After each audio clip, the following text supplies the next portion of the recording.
नमस्कार, आप सभी का स्वागत है आज के इस सेशन में। सवाल है एआई का, आर्टिफिशियल इंटेलिजेंस का, और हमें समझना होगा कि आखिर ये किस कदर फैल रहा है। आप सभी का स्वागत है। और आप लोग को लग रहा होगा कि क्या मैंने रिप्लेस कर दिया है सीएम सर को, तो आपको बता दूं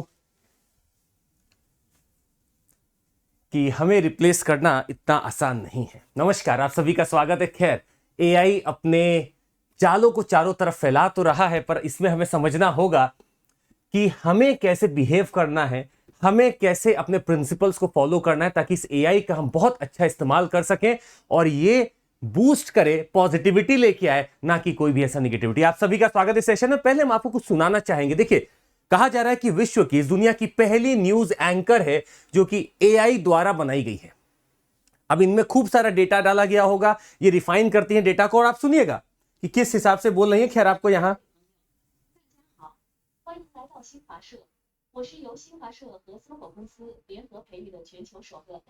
खैर आपको यहां पे इनका समझ में तो नहीं आएगा क्या वर्जन बोल रही है। हम आपको दूसरा दिखाने की कोशिश करते हैं, जो कहा जा रहा है कि भारत का दूसरा, या भारत का पहला और दुनिया का दूसरा जो माना जा रहा है एआई का है। आइए देखते हैं। मेरे साथ आज पूरा देश आपको देख रहा है, पूरा भारत आपको दिख रहा है, और आप भारत की पहली ऐसी एंकर हैं जो आर्टिफिशियल इंटेलिजेंस।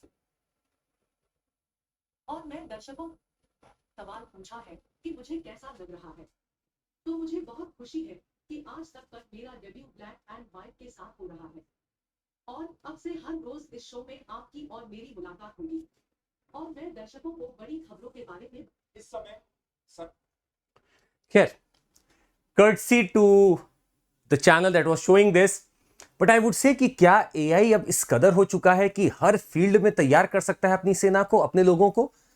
एक स्लाइड इसके बाद आने वाली, कोई अन्यथा नहीं लेगा, पर बस देखिएगा, गौर से देखिएगा। I had a job and it's gone।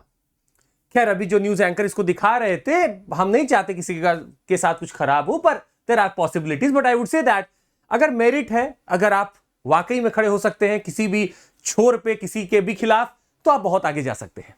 और लगभग यही देखने को मिलेगा एआई के भी सारे पैमानों में जो अभी सामने आपके आने वाले हैं। बात अगर की जाए इस एआई की, तो एक ऐसा सिस्टम बनने की कोशिश होती है जो अपने आप को वाकई में अलाइव रख सकता है, जो अपने आप को प्रोसेसिंग के थ्रू, एनालिटिकल के थ्रू एक तरह से ह्यूमन की तरह अपने आप को इमिटेट कर सकता है। सबसे बड़ी टेंडेंसी ह्यूमन बीइंग की कि अपने आप को बचाने की कोशिश करता है। ये एआई में ट्रेट अभी तक तो नहीं देखा गया, क्योंकि हम ही इसमें ट्रेड्स डालते हैं, पर जिस दिन ये ट्रेट आ जाएगा, कहा जाता है एआई वाकई में भयंकर हो जाएगा। एआई के कुछ सीरियस मुद्दों पर अगर बात की जाए, तो आर्टिफिशियल इंटेलिजेंस को माना जाता है कि ये लगभग 15% तक वर्कर्स को डिस्प्लेस कर सकता है। मतलब पूरा ग्लोबली देखें तो 400 million people they could have और they could lose their job by 2030। 2030 तक लगभग 400 मिलियन जॉब अपना लोग खो देंगे। In a scenario of wide AI adoption, the share of jobs displaced could rise to as much as 30%। ये 30% तक भी जा सकता है। खैर, इतना जॉब लॉस की अगर हम लोग बात कर रहे हैं, तो क्या वाकई में संकट है, ये डर है? According to a World Bank research, automation threaten 69% of the jobs in India while 77% in China.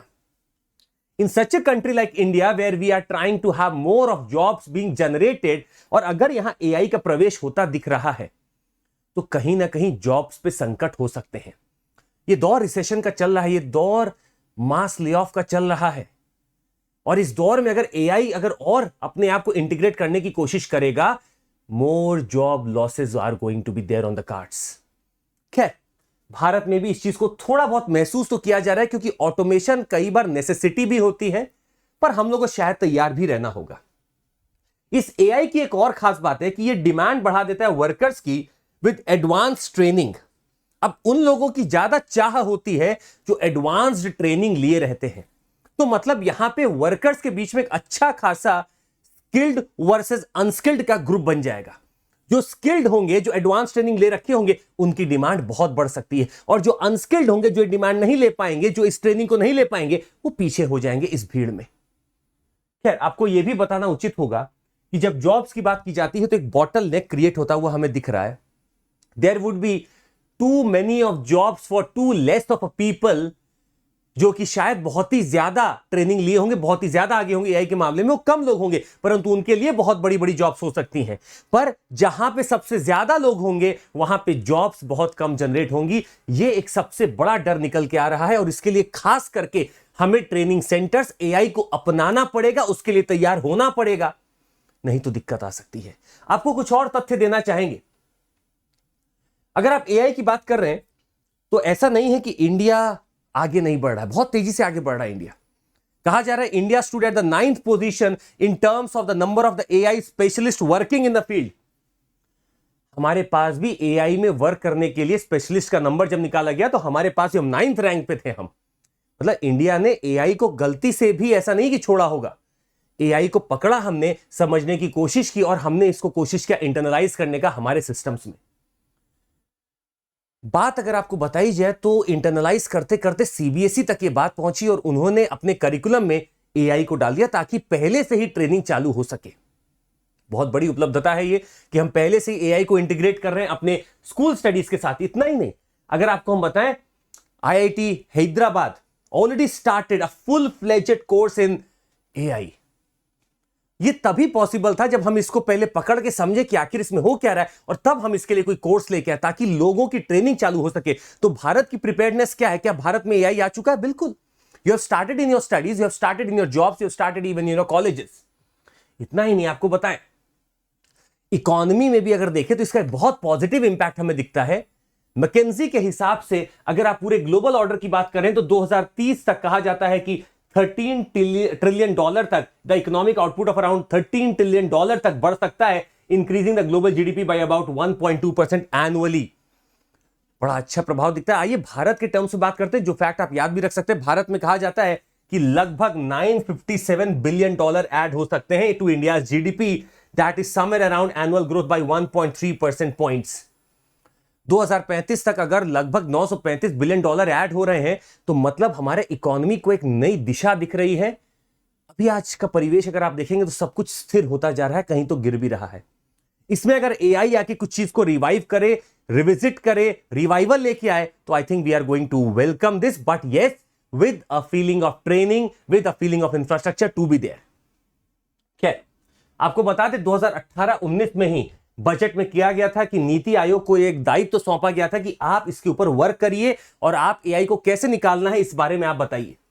Exploratory projects लेके आइए, कुछ कॉम्पिटिशंस कराइए और एआई के बारे में देखिए कि क्या हो सकता है। एआई के ऊपर जो कैबिनेट का नोट था एरावत नाम से, उसको दूसरों को दिया भी गया कि आप भी देखें, इसको पढ़ें और समझने की कोशिश करें। नीति आयोग वैसे भी थिंक टैंक है तो इसको काम करना ही था। 2018 में publish the draft national strategy for AI which is going to plan and scope for any research, adoption and commercialization of it. इसने एआई को सोचा कि clearly in the sectors like health, agriculture, education, smart cities ये बहुत कारगर हो सकता है और इसके ऊपर वर्क करना चालू हो चुका है भारत में। आपको बता दें कि इन एरियाज ऑफ हेल्थ को अगर आप ढूंढें तो एआई की कोई सीमा नहीं है। इकोनॉमी से लेके हेल्थ तक, एग्रीकल्चर से लेके आपके सोसाइटी तक, हर जगह इसका रोल होगा। स्पेस सेक्टर से लेके हर जगह। और जो अभी न्यूज एंकर हम आपको दिखा रहे थे, इनके अंदर सब डेटा डला हुआ है। तो जब कल डिबेट होगी, इनके पारे सारा कच्चा चिट्ठा लगा हुआ है। अब ये सब्जेक्टिविटी नहीं है, ये ऑब्जेक्टिव चीजों पे बहस कर सकते हैं, डिबेट कर सकते हैं और आपके सामने एक निष्कर्ष रखने की पूरी चेष्टा कर सकते हैं। आज जो हमें लगता है न्यूज चैनल्स में सबसे बड़ी जो दिक्कत है वो सिर्फ डिबेट कराते हैं और खत्म कर देते हैं। वहां डिबेट के नाम पे सिर्फ और सिर्फ चीख चाक होती है। परंतु अगर ऐसा हो रहा है जहां पे ऑब्जेक्टिविटी आएगी तो शायद एक हमें वे फॉरवर्ड भी दिख सकता है। That would be my submission, but yes, of course with a disclaimer कि AI को ethical principles और etiquettes के अंतर्गत ही हमें फॉलो करना चाहिए। सिर्फ AI को देखना भी गलत होगा क्योंकि भारत जिस समय अभी बहुत ही अपने डेवलपिंग स्टेज पे, वहां पे हमें जॉब्स चाहिए, एम्प्लॉयमेंट जनरेशन चाहिए और वो तभी होगा जब हर कोई इन चीजों को समझ के अपने आप को समा सके AI के साथ साथ, और जो ना भी समा सके उनके लिए भी हमें कुछ ना कुछ निष्कर्ष जरूर रखना होगा। बहुत बहुत धन्यवाद आपका सुनने के लिए। नीचे जरूर बताइएगा कैसा लगा आपको। Thank you so much, take care, जय हिंद, बाय बाय।